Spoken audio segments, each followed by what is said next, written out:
No one knew that I was a sex addict until the company's team-building exercise. I had forgotten to bring my medicine along for that night and was assigned to a tent with a male colleague. I was in tears as I climaxed right before his eyes, and now that there was no turning back, my impulses spiraled further away from control. Chapter 1. No one knew that I was a sex addict until the company's team-building exercise.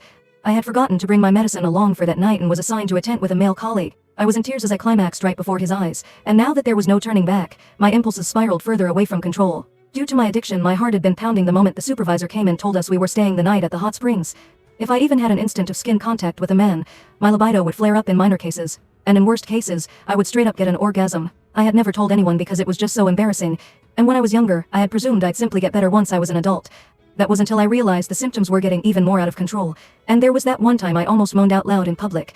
Fighting back the embarrassment that almost killed me, I went to the doctor and got some medicine. I had forgotten to bring my medicine as this team-building exercise was organized out of the blue, and very far from my home. Even as I fought against the fear eating me inside, warning myself to restrain myself and stay well behind, our supervisor suddenly announced, "Sorry guys, all the rooms have been booked but we have tents. There are many, so we're just going to have to make do. You're going to Dean's tent." And that was how we got to the situation right now, me, a sex addict with no meds within reach, following the burly man into the tent. I did my best to keep to a corner in the tent, biting my lip and closing my eyes, while telling myself to fall asleep as soon as I could before the last dosage lost effect. But that was when Dean came to me. "What's wrong?" he asked. I could feel his body warmth from my back, and my skin was already crawling. "Nothing. I'm fine. Would please, just stay away from me." But even as the stimulation extended from my skin to the rest of my body, I knew the pain was coming. I checked my phone and only saw that it was midnight, 6 hours since I had last taken my pills. It was losing effect soon. Chapter 2. My whole body was shuddering, while there was a warm stream gushing out between my legs. I kept my head buried between my legs and did my best not to look at Dean, for being a stank if they noticed my condition, and I couldn't bear to stay in the company at that point. Miles Hendricks, the other colleague in the tent, was already snoring out loud.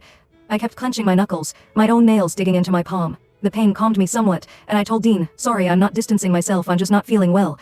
Never could I have expected Dean to move toward me without another word, reaching out with his large, warm palm and pressing it over my forehead. Even as he held his palm steady, I found myself staring at his chest and nothing else. I could also see that distinct collarbone and chiseled chest under his shirt. I seemed to tighten at the very next second and orgasm amid my embarrassment, and the ensuing moan could barely be stifled. Worst of all, I was trembling even worse after I orgasmed, and Dean could clearly feel me shaking. "That's strange.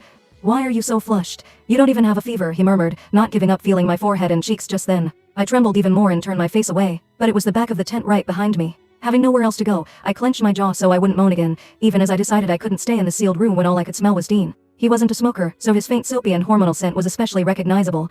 I could feel all the pores around my opening, as the orgasm left me painfully sensitive to everything. I pushed Dean away and sent him stumbling backward, while I scrambled to crawl out of my